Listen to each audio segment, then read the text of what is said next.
Hi, it's Nikki here from Happy Hormones for Life, and today's guest is Heather Jackson. She's the founder of GenM, whose mission it is to make the menopause experience better today than it was yesterday for women, society, and the economy.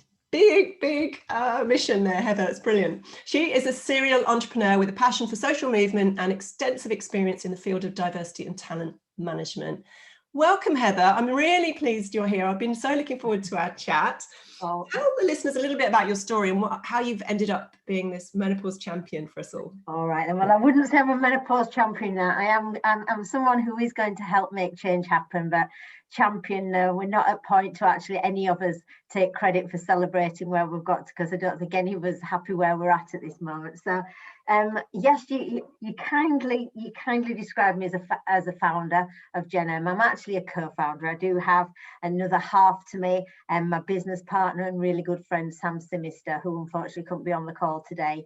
But she does send her best to everybody else out there. And the reason why I'm doing what I'm doing, and I'm doing it with Sam, is that as you said, I've had a long time in the diversity world. I built an organisation that supported women in middle management take their careers forward long before we had the Davis report, and long before it was about women on boards. It was very much about the talent pipeline. And I've always believed that, regardless of gender, everyone should have an equal playing field, and the best should take the job. So I worked with 15,000 women, 150 global companies, absolutely building the confidence, recognizing the capabilities, and building the networks of these women.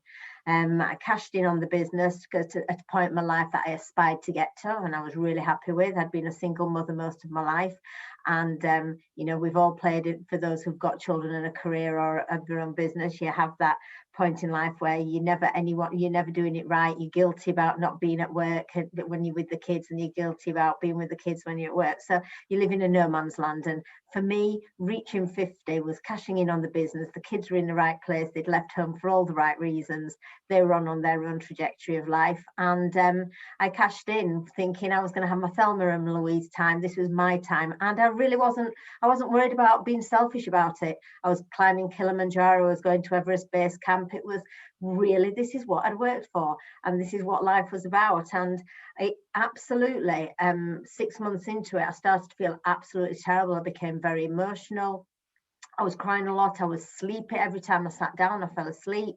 My kids didn't start to recognize me. They kept saying, "Mum, you need to get a job. This life isn't suiting you." And actually, I just didn't feel myself. And I ended up going for tests for thyroids, for cancer, you name it. I had every test in the world, and I'd keep going back to the doctors and saying, "Look, I'm really fit, I'm really active, I know my body, I just don't feel right. Something is going wrong, and I don't know what it is." And the brain fog, I was on a couple of boards, and the brain fog was getting embarrassing to the point I couldn't even remember the chairman, opposite on the other side of the table. You're there thinking, come on, what's his name? And you're just thinking, for someone who's had a photogenic memory and just getting on with life. So anyway, long story short, I ended up on antidepressants, and it was quite a laugh coming out of the doctors, really, because I'm not a hypochondriac, but it got to a stage where I thought, I was on first name terms basis with the receptionist, do you know what I mean? And I actually, by the time they decided that possibly I needed antidepressants, it was like, I've got to take something, because I felt like, just to justify all the times I've been to the doctors. And that's when I bumped into Sam, who I'd done a lot of work with. She's an executive at Innocent, and we'd done a lot with my 2% club, and she'd been a big advocate of leading women and being a great example. And I met her for dinner. She said, "Heather, what's going wrong? You're a shadow of your former self. You've lost weight. You've lost confidence." And I just burst into tears. I said, "Sam, I don't know who I am anymore. I suddenly have lost who I am." And she said, "Look, I'm going to Portugal. I'm working on business. Why don't you come out with me?" So I went to Portugal. And it was there when I was on a sunbed, and she came out of the office and said, "Actually, Heather, I think you're perimenopausal. You're not depressed." And I hadn't even heard the word, so I Googled it. And the realization that I wasn't dying was incredible. It was like, oh my God, I found what's wrong with me. So me being a very practical person, find what's wrong with you, deal with it, get on, move on. So I said to Sam, "Oh, I'll leave, you go back into the office now. Now I know I'm not dying. Now I know what I've got. I can deal with this." And she said, good luck with that, because I was going to spend the next few hours on the internet. So I went on the internet, and obviously 2 years ago, 2.5 years ago, the word menopause, perimenopause, it just wasn't out there like it is now. But the marketplace was still disparate. You were jumping from one site to the next. Some sites were just so dry. It was like, oh my God, is this my life now? And then others were just so in your face. It was like I couldn't relate to anything. And, you know, I was very practical. I didn't think I needed medical. What I was reading was I could transition. This was a natural transition. It wasn't a disease. You weren't dying. You could adapt into it, and you could find the right nutrition. You could find the right exercises, you know, and yes, you can, but it's very hard work. And so I decided that when Sam, I stayed with her out in Portugal, and we decided together that actually it was time that there was much more information out there to give women choice and control. This wasn't a one size fits all. This wasn't actually there's a right way and a wrong way to doing this. I mean, you've got children as well, Nikki, and actually I don't know about you, but when it was like I was a working mum, so I didn't do the length of breastfeeding that you should do, you know, that you're recommended to do. You know, I did 4 weeks, and then that was it on the bottle, so I could go back to work. And I can remember the pressure felt of, what sort of mum are you? You haven't all you have to do is breastfeed for 3 months and your child will be all right. It's like, well, I haven't got 3 months, so you know, and my child will still be all right. And then you got to the school gates, and it was like, to be a working mum or not a working mum, pressure on again. And I feel at the moment it's very much HRT or not to HRT. And you know, there's very little, you know, it's like, well, why wouldn't you take HRT? It's the wonder drug, and it will do this for you. And if you can get it from the doctor, or if you go private, that's great, that's all you need to do. Well, actually, maybe that's not what I want to do. Maybe I want to find a different way, and maybe there is a different way. And so we wanted to build information and choice to women. And so we did a lot of research, and it wasn't rocket science that both Sam had an incredibly bad experience in menopause. She'd actually resigned from her job at Innocent because her confidence had gone. She started getting anxiety attacks and panic attacks. And fortunately for her, her CEO is very, very, very understanding, and said, you're not resigning, we're going to work you through this. I mean, obviously Innocent is a young company, and you know, Sam didn't mind to admit at 51 years old, she's been the eldest one in it for the last 15 years as they've gone along. But what they were prepared to realise is they're an organisation that their women are getting older, and perimenopause starts in the 40s and everything else. So, you know, was very understanding of her, and is still very understanding now, and supporting her doing this work on top of her day job as well. So she managed it through. But the biggest thing for us, and you said about, you know, the commercial side of the menopause, you know, there's been, over the last few months, there's been a lot going on with menopause. You've had the great Davina McCall, and you know, and all the celebrities talking about it, and you know, it's been brilliant that it's been brought to the forefront. You've got your doctors out there, and your Louise Newsoms and everyone petitioning with doctors to get more medical attention on this, which is great. Don't get me wrong, you know, it's all of the sum of all parts here. You've got your Diane Danzy-Brooks pushing for education and going with the government. This is all great, but it still feels very women on women and very gender orientated, when to Sam and I, this is a societal issue. You know, the fact is that menopause, whether we want to like it or not, impacts everybody, directly or indirectly. Directly, the women or those in transition, you know, it affects, but more importantly, indirectly. You know, the highest rate of suicide is women in the 50s. The highest rate, you know, of divorces instigated by women is women in the 50s. Now, this isn't all women going, come the revolution, I'm going to leave you and I'm going to celebrate leaving. These are some incredible heartbreaking relationship breakdowns. And, you know, we've heard from many executive men, because obviously it's an executive life that I've led around leads and things, who have actually admitted that maybe they actually dealt their relationship with the wrong medicine. They were actually thinking it was the relationship that was breaking down, rather than looking at it that it was the menopause that was affecting. You know, so this does have an impact on friends, family, loved ones. And equally now we're having the proof that women are leaving the workforce because of the menopause. So please don't anyone tell me that it's not a societal issue and it doesn't affect them, because indirectly or directly it does affect them. So Sam and I, with our corporate lives and our careers and our connections, and you know, this is the good thing about getting to our age, Nikki. Your network is bigger, and actually your mountains you need to climb to get to another connection is a lot easier. It's a hop, skip and a jump. And we realized at this point that it's all very well that we're the menopause and go to the doctors, possibly look to your HRT. But actually, if we could engage more brands and organizations into this, and when I mean an organization and a company, I don't mean about menopause at work policy. I mean, we can all do a tick box and stick a menopause at work policy. This was actually, no, these companies could actually, one, understand the menopause better, not just for their employees, but for their consumer, their client and their customer. Now, you might ask me, well, what benefits is that going to do? Well, there's two things to this. The reason I didn't know about the perimenopause was I was uneducated. So it is absolutely sacrilege and, scandalous, as they said in the Davina McCall documentary, that doctors don't know enough about menopause.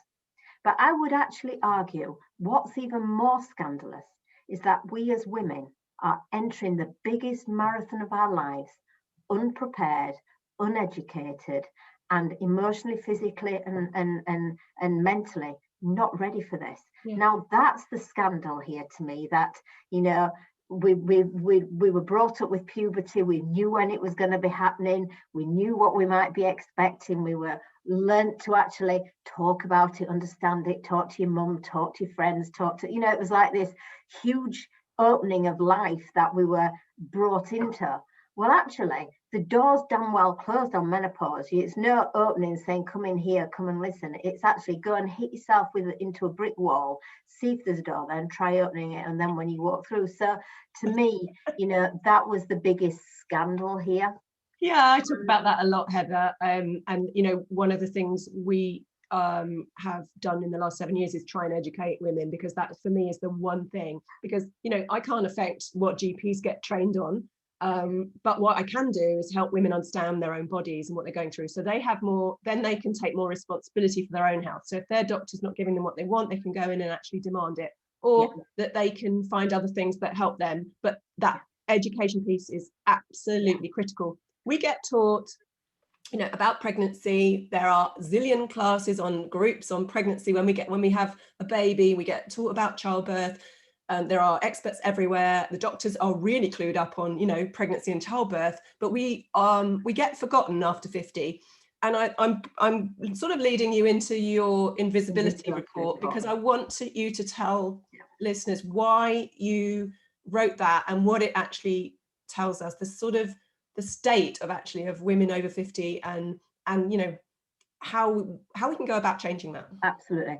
Well, before we started the business, we knew that we wanted to do something different. We knew we wanted to bring in brands and engage, because they've got the money, they've got the power, they've got the reach, they've got the audience, they've got the employees, they've got the men inside it as well. So going back to how we started, we wanted to bring brands and organizations into this, but to be able to get them to understand this, what would turn them on, what would wake them up, what would make it work for them. And so we knew that women were feeling invisible. We knew they were feeling transparent, not just mentally and physically, but by brands and organizations that they've been loyal to all their lives. All of a sudden they couldn't find the right products, they couldn't be seen. So Sam being the scientist of us, I'm a very impetuous, just get on, run with it sort of girl. Sam's very much, well, let's just prove the point first, so we did this invisibility report. We wrote a report that is downloadable on our site, www.Gen-M.com, and it absolutely brought out some really key figures. It brought out the fact that 94% of women who were in the menopause said they felt that the society wasn't talking enough about it. And we all know that. And you might go, well, that's not rocket science. But actually, there are people out in this world that need to see the stats to prove it. 94% of women said that brands needed to be more inclusive and cater better to menopausal women. No shit, Sherlock, but it needed to be said.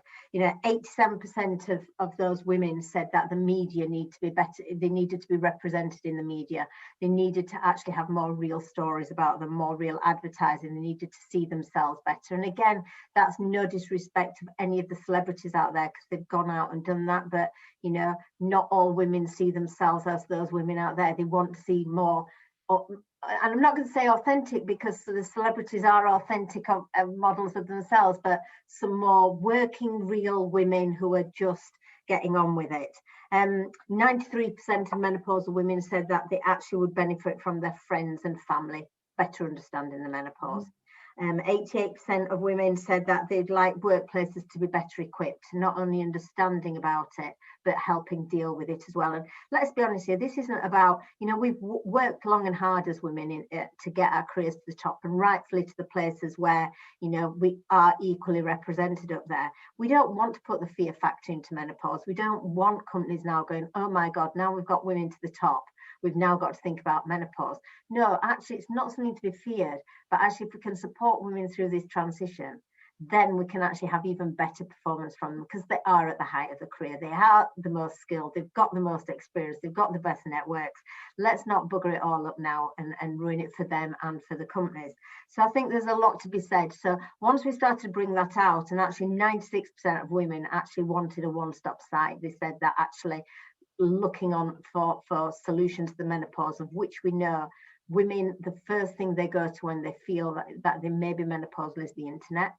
And actually, my son brought, when I used to say to him when he was 10, Sam, you never ever talk to me anymore. You never ask me any questions. And he said, Mum, what can you tell me that the internet can't? And there was a part of that I had to respect and understand. But sadly now at 52, if you want to go to the internet to find out about menopause, it's a very lonely, disparate landscape.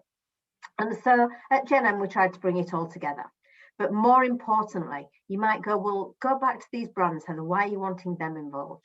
Well, firstly, our research showed that there's 48 symptoms of menopause and perimenopause. And I know some people will argue with me that there's only 38 and everything else. But if you really are going to get the cat out of the bag, lay everything on the table, there are 48 symptoms. And all right, they're not all deadly and everything else. It can be brittle nails, and you might go, well, what sort of symptoms that? But for a woman and you're confident and your best part of you is being your hands and your nails, and all of a sudden they're breaking. I'm not trying to laugh or smile or this is genuinely, these are symptoms of it. And our research showed that mainly most women, well, over 50% of them could name only up to 5 symptoms. Now, if you can only name up to 5 symptoms of menopause, how on earth, when there's 48, how on earth can we change a taboo and, break a taboo, change the rhetoric when, if as women we don't know what we're looking for, one, how do we expect men to? And I'm not being patronizing to them, but let's not start blaming society and everything else when we as women don't even know the symptoms ourselves. So, and if men and women don't know the symptoms, how can we expect brands, retailers, manufacturers, employers to actually know about them and know what they could give and provide? So come September, we're launching a new campaign. We're launching a campaign called the 48 for 48. We're bringing on 48 of the most responsible brands in the country, well, and many of them from the world, but the pilot in the UK, to actually do a campaign to raise the awareness of 48 symptoms. Any you might go, well, what's the point of that? Well, one, that actually, if you don't know you're in it, you can't start to make any changes, but actually if you can start to look at those 40 and go, oh my God, I have a few of these. I mean, our research has shown by the time you're 40, you're showing at least 25% of women are showing at least 3 signs of perimenopause. Now, again, this isn't frightening, but if you can actually adapt to those conditions, like I said earlier about the marathon, you wouldn't enter a marathon in a pair of slippers. So why? You'd train for months before it, you'd buy your new kit, you'd go out with them, you'd join a club, you'd eat the right things. So why can't we help and prepare more women for menopause and perimenopause? So the first step is understand the 48. And then the other commercial side of those companies understand the 48 is, if they can understand what the 48 are, they can actually not only look to create better products for menopausal women, and I don't mean just menopause specific products. I mean like better bedding to accommodate the night sweats. I mean like better clothes that they could actually go to work feeling great, but actually it's not going to show sweat. Actually, a makeup foundation, instead of just going, oh, and it stays on your face all day, actually, will it hold the sweat when I'm having a hot flush? And I know I've just talked sweats all the time there, but that's just as an example. So we're calling on 48 of the biggest brands to pledge that they've read the invisibility report, that actually they do understand that there's more that they can do for these 13 million women currently in the UK who are going through menopause, but also help and support those other millions of people affected by it because of the person in menopause. And again, please don't make me sound as if this is like I'm blaming women for the menopause. I'm not. But actually, we do have some responsibility here. It is our bodies and it is who's affected. I mean, my kids told me that, Mum, you're going batshit crazy. You know, they came one weekend to see me and I was so excited about it. And I don't know what happens in menopause, but these gremlins, you know, you're doing something wrong, but you carry on doing it. You know, I absolutely was so excited about it, but I was horrible. I was short-tempered. I was just, you know, really irritable. And I knew I was it, and I was trying not to be. And towards the end of the weekend, they both said, Mum, I think we need to leave because, like, obviously you're not in a great space and it's been nice seeing you, but we're going to go now. And I blew up saying, well, that's all very well for you. You can shut the door on me. You can leave me, but I can't leave myself. And I just wanted, as a perimenopausal woman, to actually just have a break from myself. I wanted to shut the door on the grumpy, irritable, emotional me and get back to me. And if we can stop any woman getting to that stage, it's brilliant. Because, you know, I talked about the previous business I had, 15,000 women pushing their careers forward. You asked me why I started this with Sam. Sam has her own reasons for it, and that fact that she felt let down by brands. I felt as I wasn't just a mother to two children, I was a mother to every woman that I've ever supported with their careers and told them to go for it, the sky's the limit. Because we were sending women forward unprepared for a bus that could come along and hit them. And why would we want to do that to anybody? And so, you know, it's great what you're doing with the menopause. We need to talk more. We need to open. We need to show that there's different ways of fending it off. We're never going to stop it. You've got to live through it. Like I keep saying, it's not a disease, it's a transition. And let's just mentally, physically, and emotionally allow women to take control of their menopause in a way that suits them and actually not judge others by it. And actually, what works for one might not work for another. Yeah. And let's just live our best lives, own our age, and be the best version of ourselves that we possibly can be. Because, my God, we've bloody earned this time. Do you know what I mean? I want women to swing from the chandeliers, not think about hanging from it, you know? And I'm not, again, saying that lightly, but that's a fact. We deserve some bloody good time. And brands deserve to start thinking about us. Organisations start, you know, doing the same.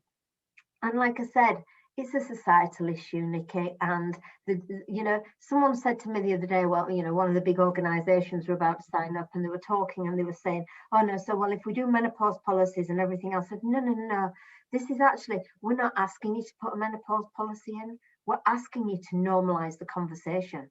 Because actually, if we can normalise the conversation of menopause inside and outside of an organisation, that's the first step.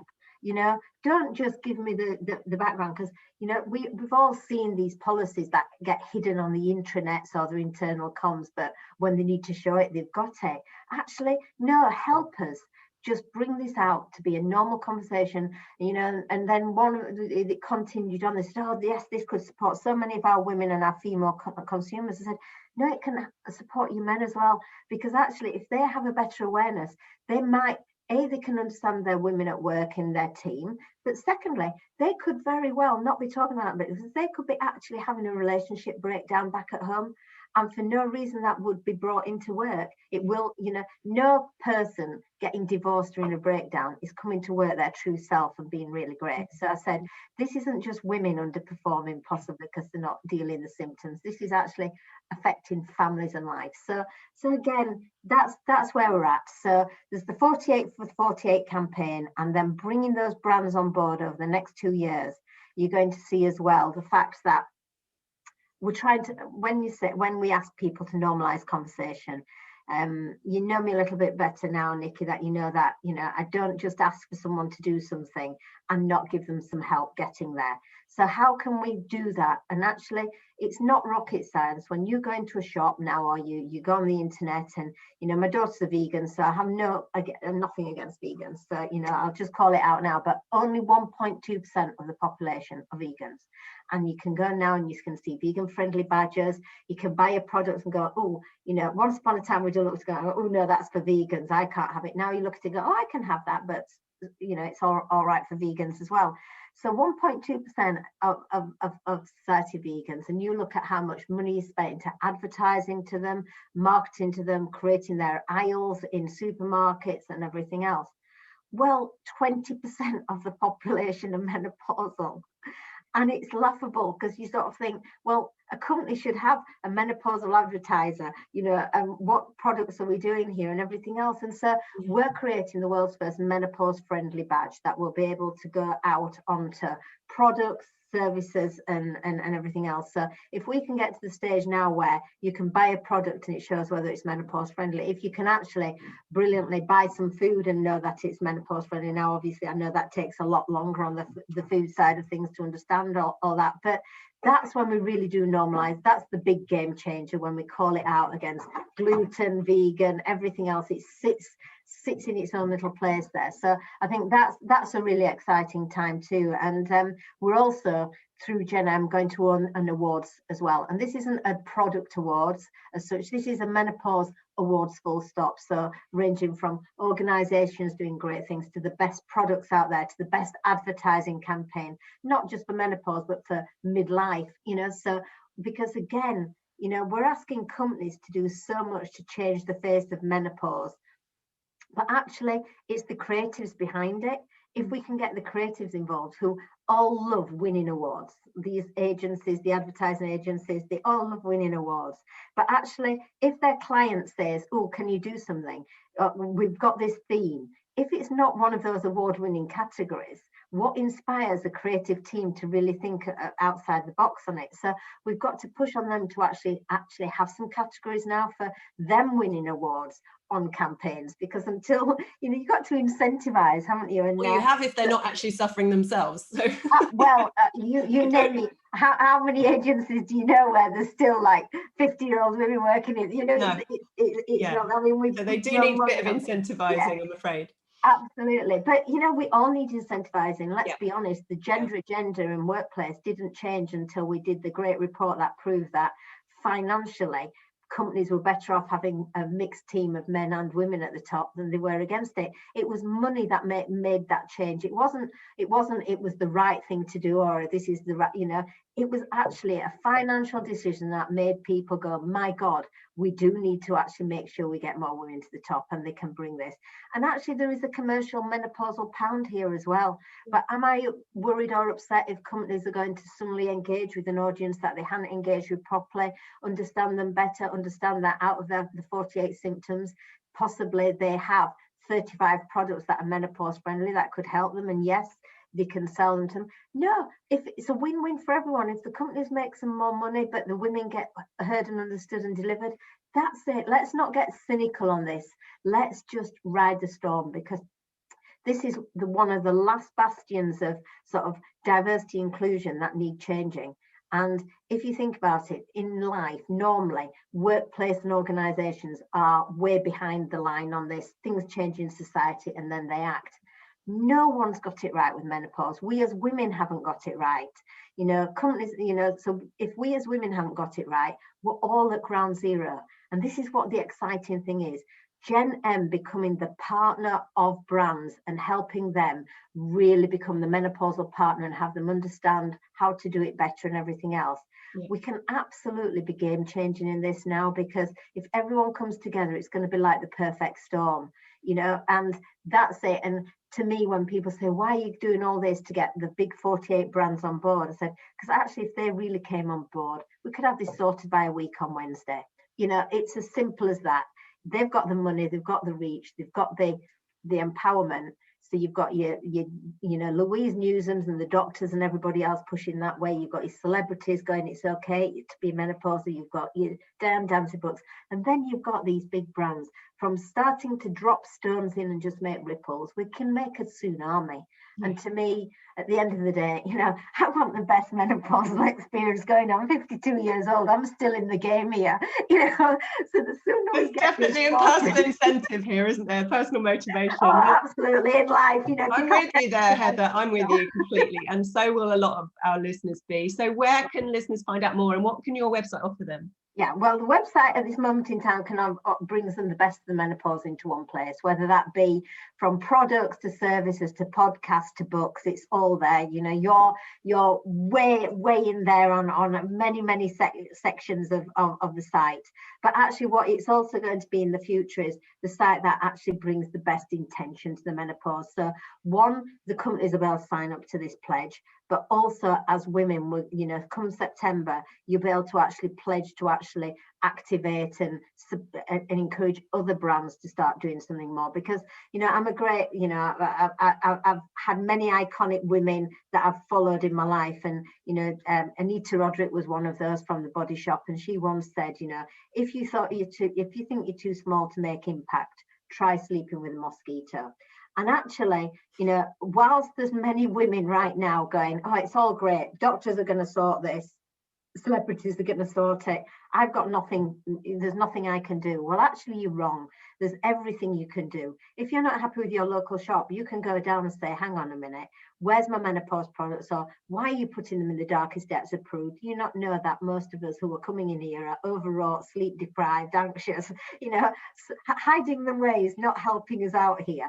Or, or could you just start to, could you showcase me where the menopause, menopause supportive products would be? Have you got some climate control bedding here? Have you got, where's your fans? You can actually start to impact, and actually, especially with brands that you've been loyal to all your life.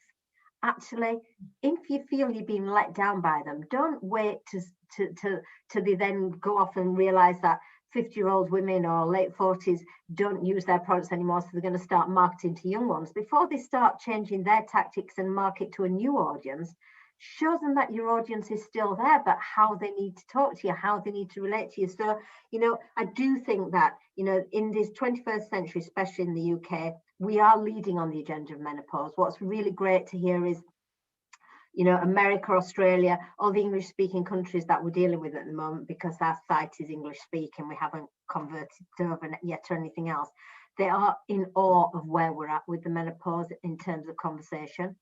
And we shouldn't sit back on our laurels, but we should appreciate that compared to many countries, we're way ahead of this. Yeah. So let's continue to be the leader in the pack, but also let's remind ourselves as women and any men who might be watching this, that we actually have the ability to make change happen. And no matter in your small way, whether it be in your WhatsApp group, or your own Instagram account, if you found a great product or you found a way of working that works for you, share it. It doesn't mean to say it's going to work for the next person, but talk to them about it. If you actually, I don't want, one journalist said to me, oh, when you found out you're perimenopausal and what it anticipated, you must have felt terrible because obviously your mum will have gone through that. I said, you must have wanted to go and give her a huge hug and say, oh my God, Mum, you've been through this and you didn't actually share anything. And how did you do it? I said, I didn't want to give her a hug. I wanted to go around and slap her. I said, because I was so angry that one, she'd gone through this without actually talking about it. And secondly, she'd knowingly let me do something that she knew was coming up and how it would affect. And I know there's the old version of you get on with it, you stiff upper lip and you make do and mend. But we are no longer a society, Nikki, that has to make do and mend. A woman said to me the other day, why would I want to go out and buy some climate control bedding? I'm ruining the ones I've got so that when I come out of this, I can treat myself to some new linen. And I couldn't stop laughing. And I said, look, I'm not laughing at you, I'm laughing with you. I said, because this just sums it up. You could be sweating for the next 5 years. And actually, you're just putting up with it when you could actually go and get yourself some cool climate control bedding. You could change your duvet, you could bring a fan into the bedroom, but you're going, oh no, I'll just get on with this, and then when it's all over, then I'll get my new bed in. You know, this is might not be surviving that long if you have that attitude. We've got to embrace every single day, haven't we? But that woman was no dissimilar to 90% of other women in this country who are just, you know, we've got, you know. We're also being told that, Heather, you know, doctors are saying to us, well, you know, this is menopause, you know, put up with it, or not even realizing that it's menopause. Those doctors don't know those 48 symptoms. They know too. Hot flushes and night sweats. That is literally as far as their knowledge goes. I'm not generalizing. There's lots of brilliant doctors out there, but these are the stories I'm hearing every day, that if you're not having hot flushes and you're under 50, you're either too young or you haven't, it's not that, it's depression. So 48 symptoms is brilliant, but we need to get that into the medical world as well. They're not being taught that. So this is, again, this is down to the women and being responsible and getting educated so that we can actually go and stand up for what we know about our bodies. And actually, we're going to have to educate the medical world because they're not being educated at the moment. No, well, and I couldn't agree more on it. But actually, onto the other side of life of the menopause, you don't go to the doctors to be told to go to the gym. You know, you get your gym membership and you do, and everything else. So I do wholeheartedly need and want better support from doctors, but they're not the be all and end all to this. No, and, you know, we both agree on nutrition and exercise and putting the right things in our bodies. And I have to be honest, my diet was crap. Whilst I was in perimenopause, I've been of the generation that's been calorie deficit. You know, it's like jump on the scales, keep a certain size. And I can remember reason I've done every diet from, you know, Cambridge diet in the old days to, you know, your Atkins diet, because our generation, we weren't brought up on nutritional facts. We were the sort of generation that just did yo-yo dieting, and we just learned. So normal. Yeah, and so I think this is the hardest thing for our generation right now, because the younger generation are much more savvy on it. I mean, I can remember reading an article once going, well, you can have 4 apples or 1 Mars bar, and it was like, no brainer, I'll have the Mars bar and I'll just cut it up and eat it throughout the day. So long story short, I was not giving my body the right nutrients at all. I'd kept my weight down. I always, you know, I judged it on the size of my clothes rather than how I was feeling.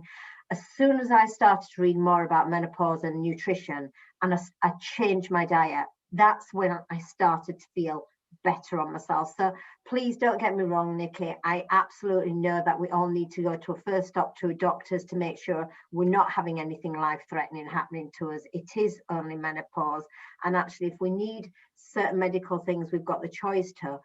But I do implore women to recognize that lifestyle, food, you know, your nutrition, your exercise, they all have to change. I mean, I was a big, if I didn't sweat it out in the gym, it wasn't worth going to the gym for. You know, it's like I was massive into HIIT, I was massive into running and everything else.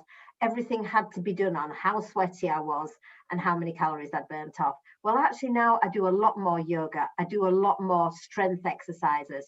And I used to poo-poo those. I really used to think about, oh, I'm not getting out of bed to do any of that. What good can it do? I sleep better. I feel better. My body's firmer than it's ever been, even from all my running. That it didn't mean to say I was burning calories, but it didn't mean to say that my body was in the right condition.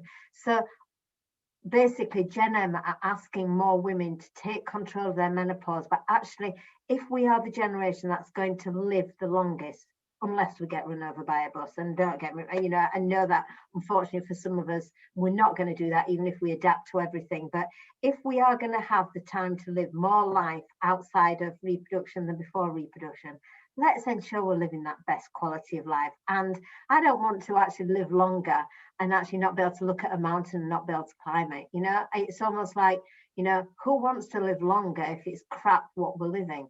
Yeah. So, you know, we've all done lockdown. Just can we use this as an experiment of actually going, if life was like this forever, would you want it? No, I bloody well wouldn't. Thank you very much. So, you know, let's ensure that women and men can actually benefit from being around the best version of a woman. You know, if we can all be our best versions of ourselves, we'll be invincible, and what more could we want for in life? So I don't know if that's helped out any woman listening to this, but believe me, we've got your backs. We've seen you, we've heard you, we are supporting you. But actually, You will be seen a lot with this 48 campaign. And again, for the BAME market and cultures where menopause is a very hard word to talk about, we're hoping that younger women will take hold of this 48 symptoms, and we're calling it the 48 because at the end of the day, I'm quite matter of fact. If we can't break a taboo, if it's taken us all this time to break the taboo of menopause, let's change the name of it. You know what I mean? It's like, let's start again. So we call it the 48, and maybe young women will be able to talk openly to their mothers then and go, Mum, look at these 48 symptoms. Yeah. This is what you've got. We won't even mention the M word, yeah. but let's start you on this. And so it is that whole evolution of let's just normalize and let's just get on with our lives, because as soon as we can, the sooner we can enjoy it. And please, any woman listening, don't, if you think you're not feeling yourself, you know yourself better than anybody. Don't actually just think that this is just you forever now. It isn't, but actually you do need to take control of it. And whether that's going to the doctors, coming to see someone like yourself, Nikki, reading up, researching, but understanding you're not a sandwich short of a picnic. You are the woman that has the confidence, but she's momentarily lost it. You know, we're all entitled to run out of petrol occasionally. We just go back and fill it up in the tank. Well, you know, why wouldn't we do that with our own confidence and things? So don't make this the new norm. Make this the warning to do something about it and get yourself back to being the you that you know and your friends know and your partner knows if you've got one and your family know, and get yourself back to being the real you and then enjoy it.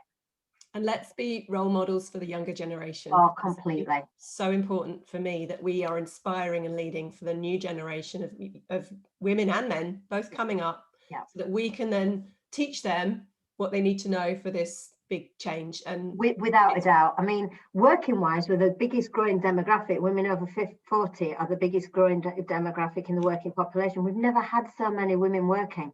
So why, you know, and again, it's not like, oh, I've got to work. This is women choosing to work because they've worked, you know, this is what turns them on, what makes them great. What, you know, you can be a mum if you want to be a mum and have a career. And actually, yes, we need to educate them more, but not to be blind into this, because ignorance isn't bliss. Ignorance is plain stupidity. And, you know, if we can better prepare people for actually this big marathon they're going to enter, you know, I've always said anyone can run one marathon in their lives if you've got someone with a gun to the head. You know, you can do it, you can get over the line, whatever time it is. But have you enjoyed it? Have you made it easy for yourself? And do you live to fight another day and want to actually have the energy to do it again? There's every woman here could actually go through their menopause and actually one go, well, actually, it wasn't as bad as I thought it was going to be, because sometimes you can prepare yourself, you know, and it will not be as bad. But equally, we want everyone to go, do you know what, it wasn't, you know, I found tough times, but actually I do it all again. I've got there, and actually this is how I did it, and let me share it with other people. So no, let's just embrace the menopause, not fear the menopause. But the last thing we want is ignorance of the menopause, and that's where we're at the moment. Yeah. Men and women are being ignorant of the menopause, and women in the 30s and 40s going, well, it's not for ages. They're the worst ones, because, you know, they're the ones that actually, that's exactly where I was. It hits you harder. Yeah, it really does. It really does. You need to be prepared. So Heather, this has been amazing. Your passion is totally clear. I'm so glad you're doing this, because this is going to make a big difference. Well, let's hope so. And anyone out there, if you're representing a big brand or an organization that you feel should be part of this 48, you know, get in touch with us, because again, don't think you're too small in an organization to actually send a message out to the CEO to go, you need to be part of this, because actually every company counts here to make that difference. So thank you very much. You're so welcome. Go along to gen-m.com for all the information there. Thank you again, Heather. It's been amazing. All right, no worries. Thanks a lot, Nikki. Cheers.